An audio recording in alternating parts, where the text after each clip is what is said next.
Ladies and gentlemen, thank you for joining me today here as we uncover week 2 of college football, all the results that have taken place, how it shakes up the new AP poll, and then as well as reviewing NFL week 1. I hope everyone had a great first weekend of having both leagues playing at the same time. I know I sure did, and I hope everyone won their fantasy matchups. More importantly, let me know down below the results. Who went off for you? Who did you sit on your bench that you should have started? Who did you start that you should have sat on your bench? Because I know there's plenty of guys for me that I wish I did. But anyways, getting into it, the Bible verse as always. We can talk a little more about fantasy football and everything as we get through these next segments, but first we got to get our daily bread. Today we're going to the book of Psalm, a wonderful, beautiful, amazing book, one that teaches you how to be a better disciple, one that teaches you how to guide yourself and live through Christ. In this right here, Psalm 23 verses 1 through 3. The Lord is my shepherd. I have all that I need. He lets me rest in green meadows. He lets me beside peaceful streams. He renews my strengths. He guides me along right paths, bringing honor to his name. The Lord has a plan. The Lord is always next to you. The Lord guides you. The Lord is working through you to bring glory to his name and honor the Lord and honor everything that he is, because he is the Almighty. He's the one true way to heaven. He is the ticket to heaven. But most of all, he loves us. Most importantly, he is there for us. He loves us. He died for us. He is always there. He's beside us. He's guiding us. And he wants us to honor him and honor his glory, because he wants for us to be with him for all of eternal life, because that's just the kind of Father and the kind of Lord that he is. He guides, he leads, he loves, and we should do the same. So the Lord just saying, always trust in him. He's next to you. Give him glory, and you shall live eternally with him in heaven. And that's a great verse. Love the book of Psalms. And something that I know Oklahoma fans loved was this upset over Michigan. They got it done at home in Norman, Oklahoma, 24-13. Absolutely balling. John Mateer looked great in this matchup. Bryce Underwood, this isn't too much of a shock to me. We got to remember, Bryce Underwood is a true freshman coming in here starting for a blue blood program such as Michigan. It's going to take some time. It's not going to click immediately. It's not going to be an overnight thing. They're not going to all of a sudden be undefeated like J.J. McCarthy, who's another storyline later in this episode from his performance 2 nights ago on Monday Night Football. But Bryce Underwood looking to have a great career as a Wolverine of his own. And it's off to a little bit of a rocky start, but it's all right. They'll figure things out. They'll click, and they'll start to get going down the course of the season. And for Oklahoma right now, they are now 2-0, and they are officially ranked 13th in the AP poll after this game. Michigan knocked all the way down to 23, dropped about 8 spots. But again, nothing to worry about. Still ranked, still looking good. And Oklahoma right now is nearing the top of the SEC. They're playing very good ball. They have a very good quarterback, and their offense all around is looking very solid. They get the job done. Brett Venables gets a big win in primetime College game day, and they get that monkey off their back. They finally find themselves 2-0 and in a very good position to take advantage of this season. Another big upset, Mississippi State over Arizona State. This one was insane. I was watching it once I got back home from the Coastal game with Gray, and it was just absurd. It was back, forth. Mississippi State, with about 30 seconds left, delivers an absolute strike. No one saw it coming, and they took advantage. They took the lead again with about 30 seconds left. Their quarterback delivering an absolute dime in Blake Shapen, looking very, very good for those Bulldogs, and they find themselves at 2-0 after a Week 1 victory against Southern Miss, and now the huge upset against Arizona State that knocks them completely out of the AP Top 25. And then the third matchup, one that I told you to keep an eye on. I told you to watch this matchup because I knew something was brewing in the waters here in Florida. USF gets it done. They defeat Florida. Everyone clap it up for me real quick. I didn't say UCF this time. I don't know why my brain automatically says a C instead of an S. I guess it's just the same syllable, but I'm getting it. I'm working on rewiring my brain there to see this Bulls logo, and I better, because they're ranked 18th in the country. They jump all the way up in this AP poll. We said after beating Boise State by a good margin in Week 1, they are a team to watch come this AP poll, and they put it all on display. 18-16 last-second field goal to take the victory away from the Gators in their home stadium in Tallahassee, and they looked very, very good in this game, showing poise, showing resilience, getting it done when it matters most, and playing all 4 quarters as a unit, fighting and getting the win, the most important part, because they shoot up in the AP poll rankings. Byron Brown continues to dominate this season, and he is a very scary looking quarterback down there in South Florida. Some other notable results around college football, because it was a crazy week too. It was one that didn't have too many big matchup names. Obviously, Michigan-Oklahoma was going to be the biggest of that weekend, but it still delivered on the fronts of upsets, thrillers, back and forth shootouts, crazy games, and Baylor was on the positive side of all of those we just mentioned, defeating SMU in overtime 48-45. SMU could not capitalize on their first drive of overtime. Baylor said bet, took advantage, and they look very, very good. Sawyer Robinson, quarterback for the Baylor Bears, looking to make a name for himself and cement his legacy for Baylor. Looks very good throughout these first 2 weeks starting off for Baylor. That loss to Auburn in week 1 really wasn't a terrible loss. They're 1-1 with a pretty good looking team so far. I mean, they're rolling. They look pretty good. Baylor going to continue to pick it up and now have a big win under their belt moving forward. And Troy, they had 16-0 up on Clemson at one point. They went into the half 16-3, up 7-0 at the weather delay. Clemson managed to score 27 unanswered to get it done in Death Valley, but that's the second week in a row they have been on the ropes in their home stadium, and this time it's against a Sun Belt opponent in the Trojans, and just a crazy matchup, one that we could not believe. We were walking by on Coastal campus, Greg Kristoff and I, my boys, were walking on the Coastal campus. We're tailgating before going in to watch Coastal play Charleston Southern. We walk by some random tailgate and we see this game on the TV. They let us sit down and watch it. Shout out to Miss Michelle. It's a very long shot you're watching this video, but Miss Michelle, the GOAT, let us sit down at their tailgate for about 5 or 10 minutes, watch this game unfold, and just see the chaos that was happening in Clemson, South Carolina. They got it done. They pulled it out, but they dropped 4 spots as a result of playing the Trojans close. And then the final matchup we have listed here is UNLV. They got it done. This was another one of my matchups to watch. We said this was going to be a measuring stick game for UNLV, also for UCLA, just to see how bad Nico truly is, to see how that Utah loss in week 1 would translate, and they get killed again. I mean, UNLV was up 30-16, and Nico had a late game garbage time touchdown.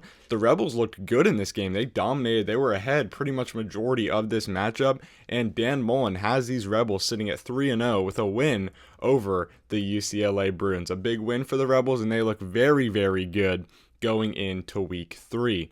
Speaking of week 3, here is the AP poll as we enter this week. Ohio State remains number 1, just destroyed Grambling State. Penn State, much of the same, were able to cruise by, stay at that number 2 spot with a win. LSU remains at the number 3 spot. They are a very, very good team this season, and they have a big matchup coming up this Saturday. Oregon, again, looked dominant, number 4. No shocker there. Miami beat Bethune-Cookman. They remain at the top 5 spot with number 5. Georgia gets it done in a sketchy matchup against Austin Peay, which sees them drop from 4 to 6. Only won that matchup by, I believe it was 11. I think they won 24. It might have been 24 to 6. I believe that was the final, 24 to 6. Texas got business done. They go in at 7. Notre Dame is going to be number 8, a team that also has a big matchup coming up this week. We see another team on the AP poll top 25. I'm not going to spoil it for you. We're going to get there in just a second, but they have another big matchup they were on bye this week. Illinois got it done against Duke. It looked a little slow to start off, very close matchup, but Duke is not a cakewalk. They're a pretty solid team in the ACC. Illinois came out second half, got it figured out, and they steamrolled them. Florida State, again, just looks so good. They are going to be very scary to watch down the stretch of the season. South Carolina had no problem putting away South Carolina State after a little while. Clemson, like we mentioned, a scary matchup against Troy. They were able to get it done. They survived, and they dropped 4 spots to 12. Oklahoma, very impressive win over the Oklahoma, very impressive win over the Michigan Wolverines, which we see 2 tiers below them at 23. Iowa State remains at 14, a team that's played very well to open the season, looking to continue to find success within the Big 12 and continue to climb their rankings.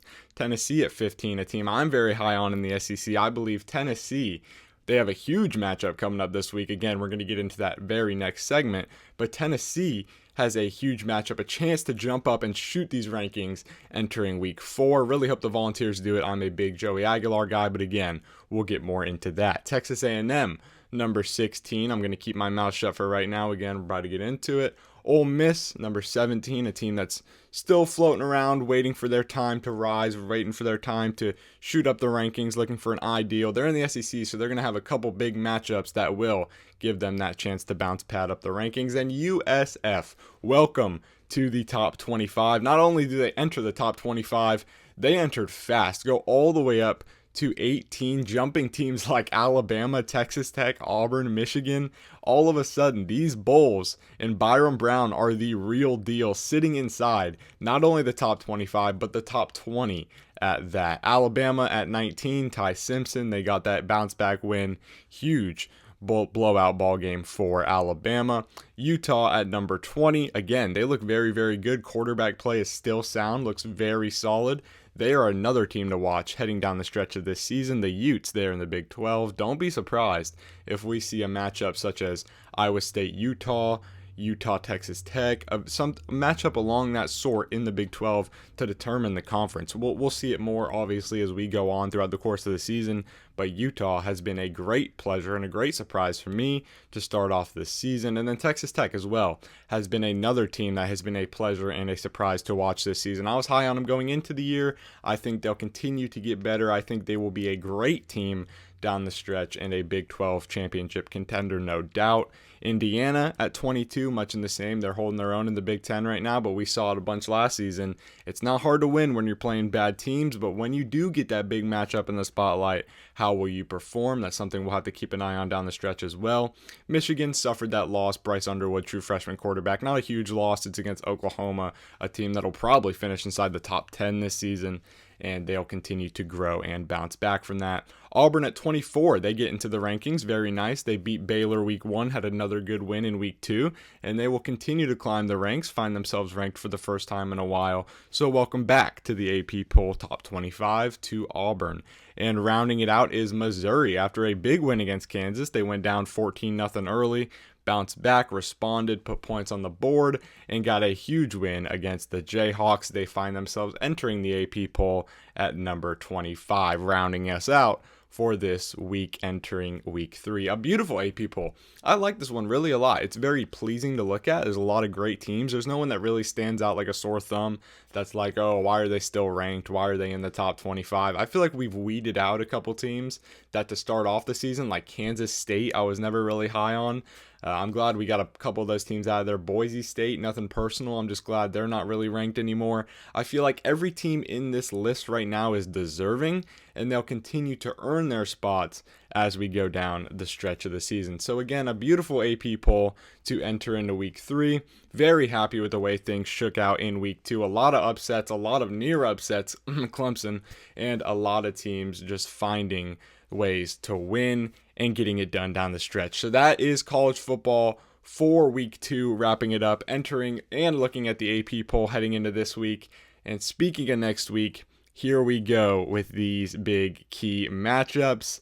The first one, I was just talking about it. Tennessee, Georgia, talking about the Volunteers getting their shot. Well, here it is.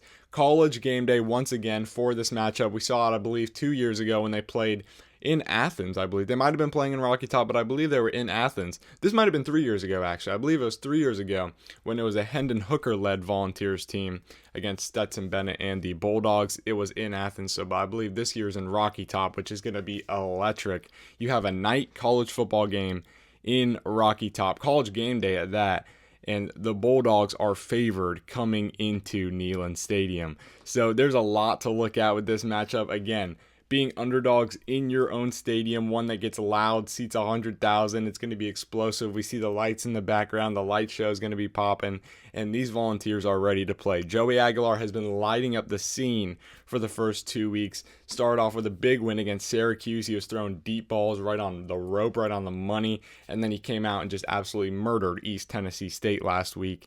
2-0, looking to get it done, number 15, and I believe if they get a win here, which I predict they will, I think the Volunteers are going to upset Georgia. They're going to upset the Bulldogs. I'm not a big hater at all on Gunnar Stockton. I think he's a very good quarterback for the Bulldogs. He's accurate. He can make plays downfield. He can extend plays, but I believe Joey Aguilar is the better of the two. I think he'll showcase that in this matchup, and I think he'll get the Volunteers a key big win this season that's going to carry them momentum and big playoff implications down the line.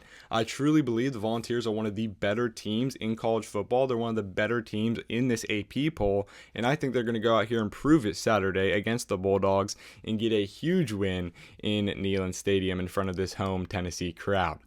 The next game is Florida once again on my key matchups to watch because they have a huge bounce back test. You talk about losing a game and then being thrown in the ringer the very next week. That's exactly the situation the Gators are in. If they drop 2 in a row, it's hard to believe that they'll be able to bounce back and make the playoff and secure a spot, because I just don't believe it'll happen. So this is really their opportunity right now to get back in the swing of things. They lose this game, they're in the dirt. They're 1-2 throughout 3 weeks, and they're getting written off. But if they win this game, beating the number 3 LSU Tigers, not only are they back in it, they're going to shoot back into the rankings. They're going to grab a nice spot, and they're going to be right back in the swing of things, looking to make stuff happen, heading down the line towards the college football playoff. So if Florida can come out here and play a sound game, bounce back from that USF loss, if they can come out here and get things going, they can click on all fronts, they can click on all cylinders, they can make things happen that they need to make happen, they can be okay and salvage their season. But again, if they lose this game, if Garrett Nussmeier comes out and shreds this defense, he finds his guy, he finds Arian Anderson, he finds all of his targets downfield, and they just shred the Gators, it's going to be a long year again, and Billy Napier is probably out of a job working at Walmart. So they need to be very, very careful and methodical. They know this, obviously. Everyone knows this. Everyone knows that this is their season on the line. So you need to watch this game. You need to watch DJ Lagway and how this offense, how this unit performs, and what they're going to do bouncing back from a USF loss, and how they're going to handle that being thrown right back into the spotlight. LSU is almost 10-point favorites, looking to bury the Gators and looking to put an end to that Florida season. So will it happen? We'll have to tune in and see. LSU is very strong this season, looking to go all the way, and Florida has a big task at hand in week 3. The next big task is a nice game here. It's Texas A&M, Notre Dame. We saw it last season in Kyle Field. This year they're going to be playing at Notre Dame. And even when they were playing at Kyle Field last season, it looked like the Fighting Irish had their number the whole game, pretty much. Riley Leonard came out and led this Irish team to a 23-13 victory. They looked very good doing it, and now Texas A&M has their chance to respond and go get a win on the road of their own against the Fighting Irish. So it's going to be a very, very nice game to watch. Some implications. I don't know how Texas A&M's quarterback is doing. He got injured last week. Obviously, we saw that. Casey Concepcion, our receiver, has been playing very well for the Aggies to start off the season, and this unit overall has looked very, very good. So if they can get that back there on the field, they can get healthy, they can regroup and come in as a unit and play soundly, then this could be a shootout. CJ Carr and the Fighting Irish took the week off last week in week 2. They've taken a lot of time to just get ready for this matchup. They've been practicing for 2 weeks leading up to this matchup. They're looking to make it happen, get back, and bounce back after losing against Miami. Notre Dame is 0-1, have not won a game on the season, looking to make their first in front of their home crowd against the Texas A&M Aggies. So a big matchup here. Texas A&M, I believe, is number 16 in the AP poll, and Notre Dame is number 8. So this is a big matchup. It's a near top 15 matchup, almost. Texas A&M, if they win, will surely be shot up into the top 15. And Notre Dame, who knows, 0-2 with 2 losses. I mean, they could fall out of the rankings completely and open the door for another team to shoot back up. So this is a huge matchup in terms of rankings and implications down the line, especially with Notre Dame not having a conference and being an independent. It's going to be very hard to get into the playoffs, especially this season with all the competition as a 2-loss independent. So a big game there. And another big game for USF. Can they catch a break No, they can't. But guess what? They love it. They love that they can't catch a break. Keep giving them the challenges. Keep giving Byron Brown and this Bulls team all they can handle. Keep throwing the book at them, because guess what? They read the book every time. They respond. They punch back, and they don't only punch, they knock out. They knock out. Boise State, knocked out. Florida, knocked out. Last round, couple seconds remaining, boom, right on the chin. The Gators go down. And the Miami Hurricanes are next on that list. USF has to go into Hard Rock Stadium. The same feat we saw Notre Dame suffer in week 1 of this matchup. We see the Bulls traveling across Florida, landing in Miami, playing the Hurricanes as a 17.5 favorite with the Carson Beck led Hurricanes. It's going to be a great game. Carson Beck has looked electric throughout the first 2 weeks. They have really figured things out there in South Florida, and now they're trying to show off who is the real South Florida in college football. It's number 18 USF, it's number 5 Miami, and it's another tough challenge for the Bulls, and one that they're looking to respond and read the book once again. So a great matchup here. College football week 3 is just delivering on all fronts. We see great matchups all around. Tennessee, Georgia, Florida, LSU, Texas A&M, Notre Dame, Miami, USF, and closing it out, Vanderbilt, South Carolina. You might be asking, why is this your 5th game? You had all these electric ranked games, and now you're showing us Vanderbilt versus number 11 South Carolina. It should be a blowout. They're projected to win. They already have the line at 5.5, right? No, Diego Pavia in this Vanderbilt unit. We saw it last year when they went into Tuscaloosa and beat Alabama. No one does that. No one, or at least did that. No one did that until Diego Pavia put his team on the back and did that. Now they're looking to do that again going into Williams-Brice Stadium. I can tell you, growing up in South Carolina, going to games in Williams-Brice, when those white towels get waving and Sandstorm starts playing, it's a crazy environment, especially a night game. It's a whole different world. South Carolina gets rowdy. Those Gamecocks fans have been yearning for good football forever. Since I've been born, since Jadeveon Clowney, there really has not been a tremendous football team in South Carolina, and now Shane Beamer, Lenore Sellers, and all the guys have it cooking in Columbia. South Carolina is one of the teams to beat this season, and Vanderbilt, when they went and played Alabama, who was the team to beat last season, they beat them. So now they're looking at South Carolina with these same exact eyes, the same instinct, and that's to go into their hometown, go into their college town, go into their stadium, and take what they believe is theirs, and that is a huge ranked matchup on the road, one that would surely shoot them way up the ranks and have Vanderbilt ranked before you even know it. They're 2-0, 2 good wins on the season. This team is ready. Diego Pavia and the guys looking to get their shot against the Gamecocks. So keep your eye out on this matchup, because this could seriously get heated, seriously get intense, and I cannot wait to see how this matchup plays out. So all 5 of those games, again, I'll go through them one more time. It is going to be Tennessee versus Georgia, Florida versus LSU, Texas A&M versus Notre Dame, Miami versus USF, closing it out with Vanderbilt versus South Carolina. A great slate coming up this week. Week 3 is going to deliver in college football, and you do not want to miss it. So make sure you keep your eye out on those 5 matchups. You keep tabs on every single one of those games, and you see what happens, because this is going to shake up the AP poll a very good amount. Again, just going to throw it up on the screen. Here's the AP poll entering week 3. We can see just how big some of these matchups are. Miami 5, USF 18, Texas A&M 16, Notre Dame 8, South Carolina sitting at 11, playing a currently unranked Vanderbilt. But again, that is subject to change. And then other big matchups along the line, such as 6 Georgia and 15 Tennessee, so on and so forth. So a crazy week 3 nonetheless coming up for college football. Make sure you keep your eye tuned on that. But enough of college.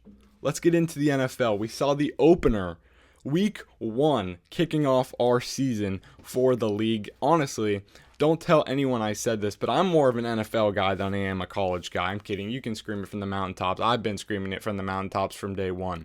I have always loved the NFL more, and that's not a dig at college football. Obviously, I love college football as well. You see all the coastal stuff I have up. You see everything. I love college football. I love football in general, but I just love NFL playing at such a high level and flying around, hitting guys in the mouth, and you just have these great storylines week in and week out. We opened up the season Thursday Night Football with the Cowboys heading in to Lincoln Financial Stadium against the Eagles, almost getting it done. That weather delay in the third quarter lasted an hour. Jalen Carter wouldn't know. He was at home after spitting on Dak Prescott and getting ejected after the very first game of the season. Airheaded mistake. We saw Dak spit first, but whatever. The spit is behind us. It's been dried by now. And the Eagles walked out with a 24-20 victory. No thanks to A.J. Brown's one reception. The Chargers, Friday night in Brazil, got it done over the Chiefs. Looked very good. Justin Herbert threw 2 touchdown passes to Quentin Johnston. Been seeing the memes all over TikTok of now Brazilians are going to think Quentin Johnston's the greatest receiver of all time. He went in there and he played a career game. Maybe the Chargers just need to relocate to Brazil and they'll have that every week out of Quentin, but they got it done 27-21, a huge AFC West victory to open up the season. The Chiefs currently sit at the bottom of that division as the only winless team. My Miami Dolphins, what happened? What are we doing? We got destroyed by the Colts. I sat there watching the game. Colts went down, scored on the opening drive. I was like, okay, we got to respond. We went out and guess what? We did not respond.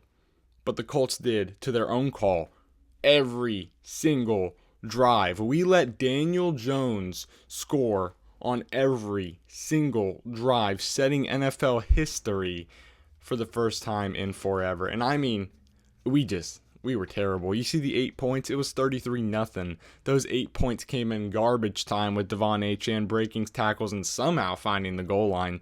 Probably shouldn't even have found it there. He was wrapped up in the backfield, got out, made a play. Devon's a dog, but we are not. We look terrible, and it's going to be a long season. The Steelers and the Jets played in the highest scoring, one of the highest scoring, if not for Sunday Night Football, games of the week. Aaron Rodgers threw for four passing touchdowns, 4 of them. A-Rod did. DK Metcalf made a crazy catch off a deflection. Justin Fields looked pretty good in this game as well, finding his guy Garrett Wilson for a huge touchdown down the field. And I am very excited to see what both of these teams have in store this season.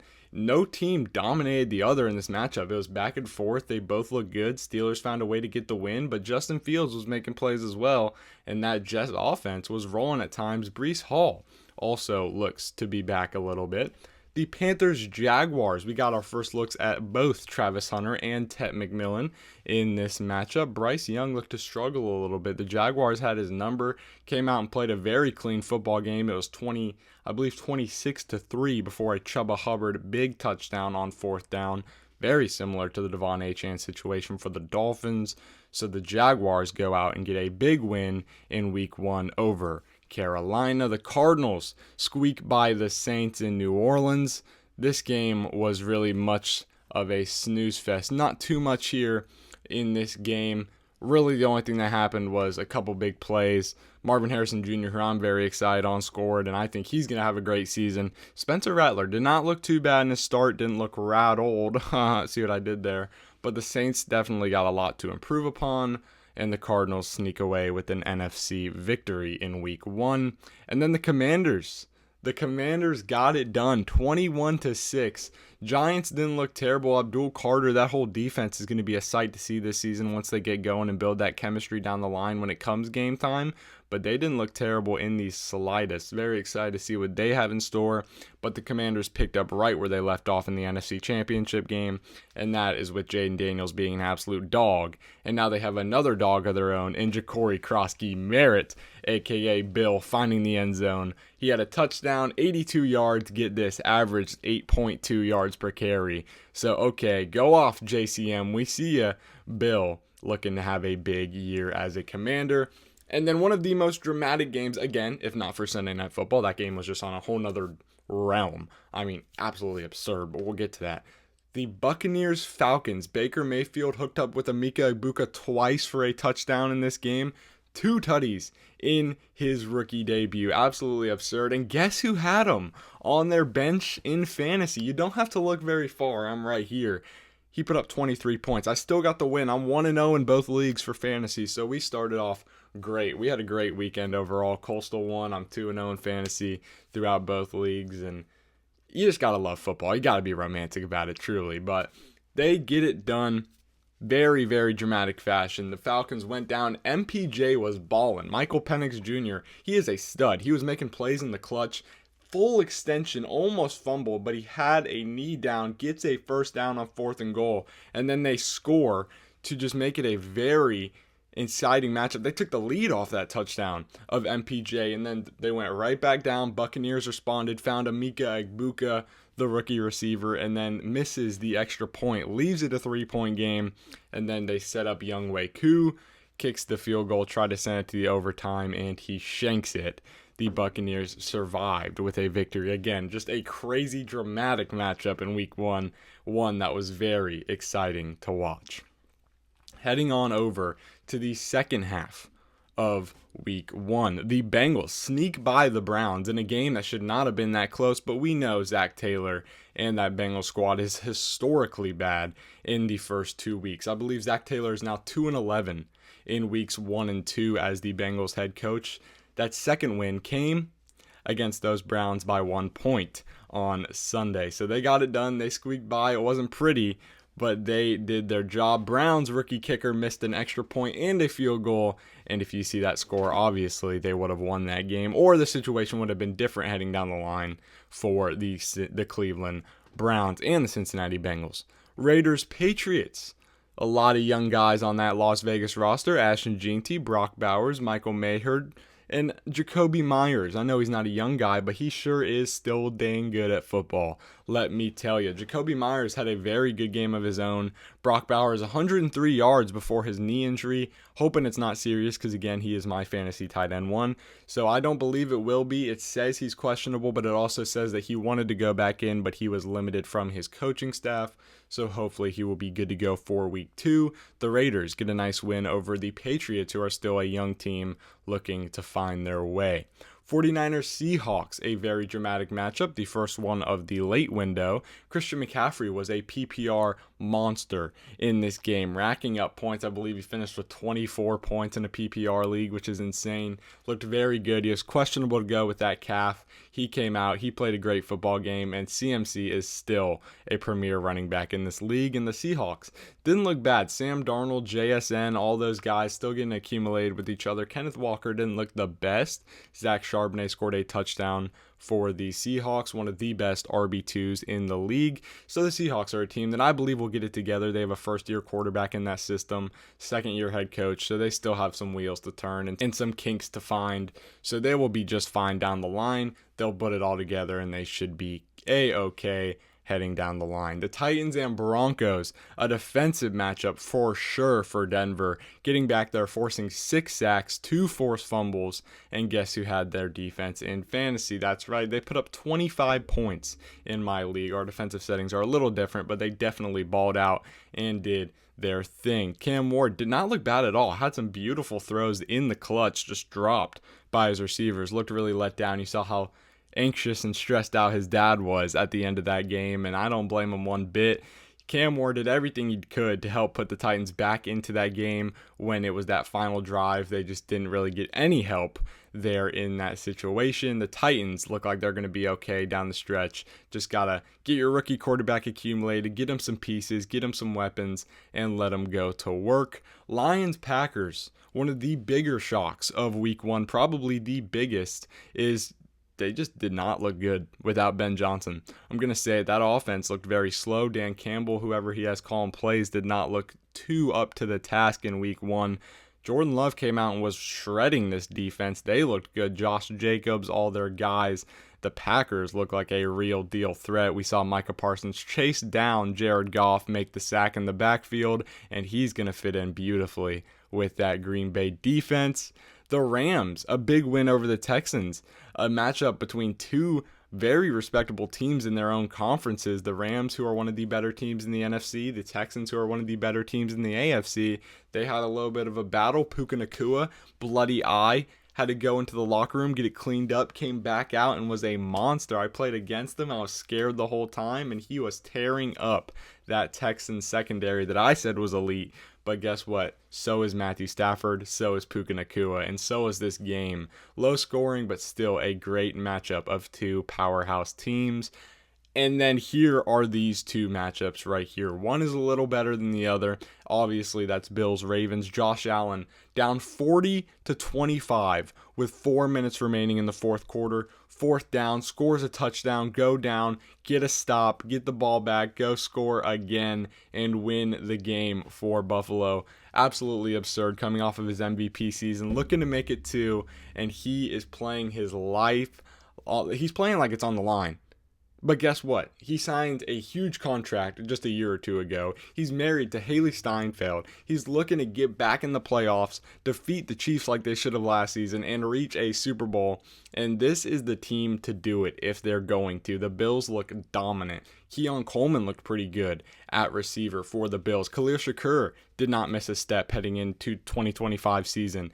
Dalton Kincaid looked pretty solid for Buffalo. This team is going to be a very scary one to face down the line. And the Ravens are too, in their own regard. These are probably the two best teams in the NFL at the current moment. And they had a good old-fashioned Sunday night duel. One of the best regular season games I've seen in a while.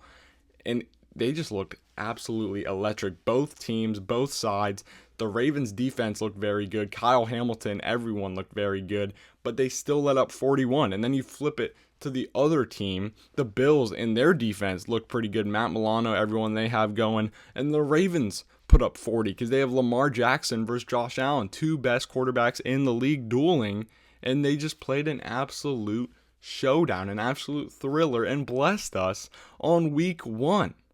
We got spoiled. We don't know if we're going to see another primetime game like that for the rest of the season just because that's how good it was, but we cannot complain. We saw, again, just the two best quarterbacks dueling with the two best teams in the league, and they delivered an instant classic. And then to close out week 1, the Vikings and the Bears. Bears, again, were up big in this game. Not big, but they were up late. It was 17-6 entering the fourth quarter, and that's when J.J. McCarthy decided enough was enough. He just strapped up, did his thing. He threw a pick six earlier in the game to make it 17-6, and then he turns around, throws 2 touchdowns, rushes for a touchdown, and the Vikings take this game late, 27-24. They hold on in Soldier Field to get a huge NFC North victory, one that could be one of importance down the line. The Minnesota Vikings are 1-0 over the Bears, who looked very good to start off this game. Caleb Williams was 10 for 10 to start off. He was finding his guys, DJ Moore, Colston Loveland, Cole Kmet, my guy, Olamide Zaccheaus, and they looked very good. And then they just slowed down. They let the Vikings back in it. Kevin O'Connell did his thing with the play calling. He settled in his rookie, almost said rookie, but essentially rookie quarterback, J.J. McCarthy. There's been too many times I've called him a rookie just because he didn't play last season. So from now on, I'm just going to rock with it with the air quotes. The rookie quarterback, J.J. McCarthy. He might win comeback player of the year if he just keeps balling, keeps doing his thing.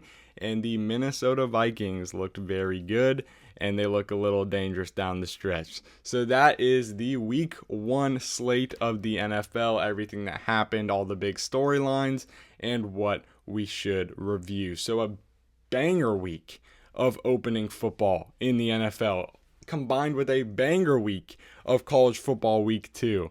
And now, we already previewed college football week 3, but it's time to preview the NFL week 2, and we see if we have another banger week of football all together. So without further ado, let's get right back in to the NFL, and let's preview my predictions and matchups for week 2. Before we get into it, I just realized I goofed and I didn't even show you guys the JJ McCarthy graphic I made. We already talked about him, so there's really no point in talking about him again, but I just wanted to showcase this to you guys. I like this graphic. I didn't want it to go unused, so here's Jay Jettis, here's JJ McCarthy, and here's a big win in week 1 for the Minnesota Vikings. But without further ado, my week 2 predictions and previews. We start off with another very good football game in Thursday Night Football, and that is the Washington Commanders versus the Green Bay Packers, two teams that are going to be absolute powerhouses in the NFC heading down the line. The Washington Commanders led by Jaden Daniels, the Green Bay Packers led by Jordan Love, and two great head coaches dueling as well. Matt LaFleur, Dan Quinn, going to be a matchup to watch for sure. I got the Commanders in this game. I think they're both very good teams. I think it's going to be a very good matchup back and forth.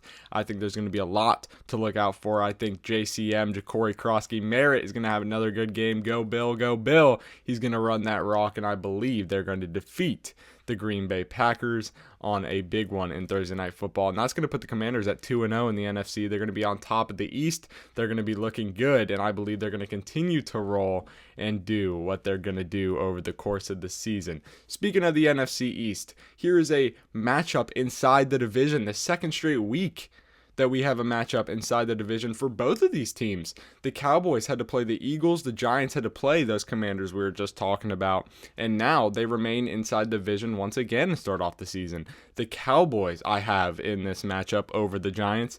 And the reason for it is because I believe that Dak Prescott is going to have a really great year at the helm for the Cowboys. He got paid. CeeDee Lamb got paid a while ago. And these guys are all cooking. Plus, Javonte Williams is back to his rookie year form. I don't know what his offseason workout was. I don't know what that regimen was like. I don't know what they had him doing.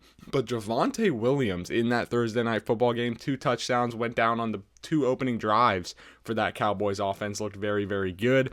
I believe the Cowboys are going to spark on offense. I hope CeeDee Lamb goes off, wide receiver 1 in fantasy. So they're going to continue to just throw that rock, feed their guys, a lot of guys to feed on this roster for Dallas. You got CeeDee Lamb, you got George Pickens, you got Javonte Williams, you got some new guys, some rookies, Jadon Blue, you also have Jake Ferguson. We can keep listing on and on, but I believe the Cowboys are just going to be electric on offense, and they are going to stifle the New York Giants. Moving on down, the Seattle Seahawks versus the Pittsburgh Steelers. The Seahawks looking to bounce back from their Week 1 loss against the 49ers, who aren't really that much of bums this season. They're going to be getting it back. They're going to be working from where they were last season. But enough with the Niners. We'll get to them. I believe the Seahawks are going to win this matchup. I believe Jackson Smith-Njigba is going to be an X factor this season for that Seahawks offense. I believe they're going to unlock him in ways that they've been trying to before, but now as the true wide receiver 1, he's going to get a big role in this offense. He's going to help them exponentially, and the Seahawks are going to put up a great offensive game over the Steelers, who are not going to be able to stop them. Moving on to the next game, a very similar story from the Seahawks-Steelers game. I believe the Rams are just going to go all over the Titans on offense. Titans are not going to be able to stop that Rams, Matt Stafford, Puka Nacua offense. And then that Cam Ward offense in the Titans is not going to be able to move it on the Rams defense. I believe it's going to be just an absolute domination, a splattering of the Titans, and the Rams are going to walk out of that Week 2 matchup with a big victory to move to 2-0 over 2 respectable opponents. The Buffalo Bills, I believe, we talked about a splattering. That's what it's looking like once again. But hey, it's a divisional matchup. The Bills-Jets play close from time to time. Justin Fields, Garrett Wilson look to have found a nice connection, reconnecting for the first time since college at Ohio State. But I believe that this Wyoming young man's pretty good at football, and he's going to find a way to keep up his success. They're going to keep winning. He's going to keep making plays. He's going to keep looking like his MVP self, and he's going to run all over this New York defense. The Bills get a big win. The New England Patriots. We obviously know I am a big Dolphins fan, but we are terrible. We stink. The New England Patriots with Drake May are a team that are rebuilding. They're a team that are finding their identity. Travion Henderson out of the backfield is going to be a monster once he starts taking over that true RB1 role. Ramondre Stevenson still has some dog left in him. This receiving core is not terrible. Stephon Diggs, they're going to continue to find guys to work into that rotation. Hunter Henry looked very respectable in that Week 1 matchup, finding Drake May and linking up on multiple occasions. And I believe the Patriots are going to do enough to hold off the Dolphins in this matchup, and they're going to find themselves a big Week 2 victory to get into the wins column for the first time this season. Then the Cincinnati Bengals, Joe Burrow, Jamar Chase, T. Higgins. It's still Week 2, so they're inside that Zach Taylor stink frame, but I believe they're going to break through, and they're going to be 2-0 throughout the first 2 weeks for the first time in Zach Taylor's tenure. They're going to defeat the Jaguars, who got a very nice win of their own against the Panthers in Week 1, but I believe their time has come. Travis Hunter, Jaguar squad is not going to be able to do all too much to stop the Cincinnati Bengals. I believe it's going to be an offensive clinic, and they're finally going to lock in and do what they've been trying to do throughout the course of the last couple years. And the Bengals get a big matchup and a big victory in Week 2. The 49ers over the Saints, a team that's struggling immensely. Kellen Moore did not look terrible in their first matchup by any stretch of the imagination. Kellen Moore, the Saints team, they're figuring it out. They don't have a true QB1. Spencer Rattler, again, didn't look terrible. But the name of the game in the NFL is not to not look terrible. It's to win games, it's to be good, and it's to be effective as a unit. And I just don't believe the Saints are that effective, especially compared to Kyle Shanahan and the 49ers. Give me Christian McCaffrey, give me the 49ers, give me that unit, even without George Kittle, to beat the Saints in that matchup. And then we have the Ravens over the Browns. Not much thought behind this one. Lamar Jackson is going to put up 40 again. They are going to run all over that Browns defense, and they're not really going to have a response. And that offense I do not trust to get moving. I don't trust Joe Flacco to help them against that Ravens defense. It's going to be another splattering there for the Ravens. And then the Lions, a big bounce-back win after getting splattered their own by the Green Bay Packers. They face another division rival in the Chicago Bears. I believe they're going to do enough to hold them off. Caleb Williams, although they did look strong, Caleb Williams, DJ Moore, Colston Loveland, all the guys, they did look very strong. I have the Detroit Lions getting back in the win column. And then the Denver Broncos, a team that's defense definitely helped carry them to that Week 1 victory over the Tennessee Titans. But this is legit, probably the best. I'm going to take the probably out of that equation. The best defense in the NFL. Pat Surtain, all these guys. Nick Bonita, who's been a dog. He's going to continue to get better and better. And this squad is going to continue to work as a unit. They're going to get big stops, and they're going to slow down Daniel Jones immensely. I do not see the Colts scoring a touchdown on every single drive this game, and it's going to be a long one for Indianapolis. Denver, going to be a very good team. Going to be 2-0 in my predictions. And then the Atlanta Falcons taking on the Minnesota J.J. McCarthy-led Vikings, who got a big win over the Chicago Bears in Monday Night Football 2 nights ago. I believe another primetime game for J.J. It's going to be a good game. Really is. It's a battle of two second-year quarterbacks. Realistically, both of them that haven't had crazy experience time. J.J. obviously just made his first start, and MPJ took a couple games last season to step into this role. I really like Michael Penix. I believe he's going to continue to lead the squad. It appears Kyle Pitts finally found a quarterback that likes to throw to him consistently. So maybe everyone that was talking about Kyle Pitts at the number 101 for fantasy wasn't too delusional. Still delusional. But these Falcons and Kyle Pitts and Michael Penix and Drake London, who's questionable right now, I believe, and Bijan Robinson. I mean, the names go on and on. This is a legit offense this season. Raheem Morris has a squad to work with, and I believe that squad is going to get a big victory over the Minnesota Vikings. Moving on to the doubleheader of Monday Night Football, a great doubleheader at that, starting off with a wonderful matchup at 7 p.m. It is the Tampa Bay Buccaneers versus the Houston Texans, a team that got a big dramatic win against that squad of the Falcons we were just talking about, and then the Houston Texans team that lost to the Los Angeles Rams, who are very respectable this season. Two very good teams going at it, and once again, it's going to be a tough loss for the Texans.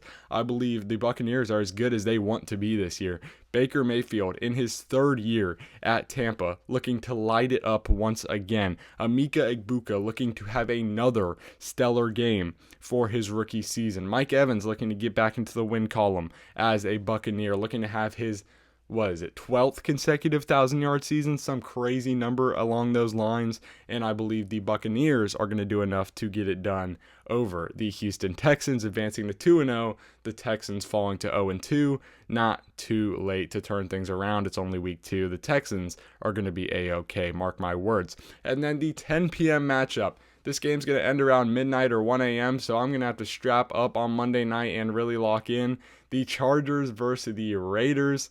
And I have the Chargers in this matchup. I don't dislike the Raiders by any stretch of the imagination. I think Geno Smith is a perfect quarterback to lead that situation. I think Pete Carroll, having all of his guys in that coaching staff, I believe they're going to be a team that's a lot different from last season. They have Ashton Jeanty. They have a ton of other great names. Jacoby Myers, again. Brock Bowers, hopefully, who is taking it day to day since that knee injury. But I believe the Los Angeles Chargers, maybe Quentin Johnston comes out and drops 2 touchdowns again, but they will be a very solid squad and one that's going to walk away with this Week 2 matchup and advance to 2-0 over those Las Vegas Raiders. And how could I I just realized that I skipped over the Panthers, Cardinals, and Eagles, Chiefs. I apologize, fans of all of those games. Don't even worry about it. I'm right here for you. The Panthers, I have getting a huge bounce back win over the Cardinals. The Cardinals are a team that snuck by those Saints, as we talked about. The Carolina Panthers are a team that dropped to the Jaguars in not so good fashion. They did not look good at all. They sort of got dropped off by those Trevor Lawrence-led Jacksonville Jaguars. They're looking to get back into the win column. I believe they're going to bounce back. They're going to find Tetairoa McMillan. Bryce Young is going to be clicking, and they're going to get the job done over these Arizona-led Cardinals. But I believe both of these teams have potential to be good down the line if they get things figured out. And then a big matchup, Super Bowl 59 rematch, the Eagles, the Chiefs in Arrowhead. And that is one of my main factors when deciding this game. I saw they were playing in Arrowhead, and I said, okay, the Chiefs are probably going to have that crowd to their dismay, and they are going to have that place rocking. It's going to be loud. They're going to get revenge for the Super Bowl, and they're going to play a great brand of football. Probably without Xavier Worthy with that dislocated shoulder, that friendly fire on Travis Kelce that we saw in Week 1, but they're going to be A-okay. They're going to put together the pieces. They're going to get it done. Marquise Goodwin, Hollywood Brown, Marquise Brown is going to have a great game as he's going to step up in that wide receiver 1 spot with Xavier Worthy down, and the Chiefs are going to get a big win over the Eagles in Arrowhead. So that is my Week 2 slate, my predictions, and everything I believe is going to happen in the NFL for this upcoming week yet again. Thursday Night Football tomorrow night, the Commanders in a great matchup against the Packers. Cannot wait to watch that one unfold, and it's going to be absolute cinema. So I cannot wait to get this NFL Week 2 kicked off, and I also definitely cannot wait to get this college football Week 3 kicked off. A tremendous slate of games in both respective leagues. Again, Week 3 of college football houses some incredible matchups, and Week 2 also for the NFL houses some powerhouse games. So it is going to be a crazy week of football. Strap in, get ready, keep your eye open. Watch all the content on my social medias at Brogan Hillman. Follow me on Instagram, TikTok, Twitter, Spotify, everything. Come on, guys, you got this. Come on, we're interlinked. Go follow. You already know. It's been Brogan Hillman. I appreciate you guys so much for watching episode 17. Episode 18 going to be out next week on the same time at Wednesday, 12 p.m. That is, if you haven't picked up the time that these episodes drop every week, it is Wednesday at 12 p.m. Eastern. Again, I love you all very, very much. Thank you for tuning in. I'll see you next week. But most importantly, keep God number one. I'm out.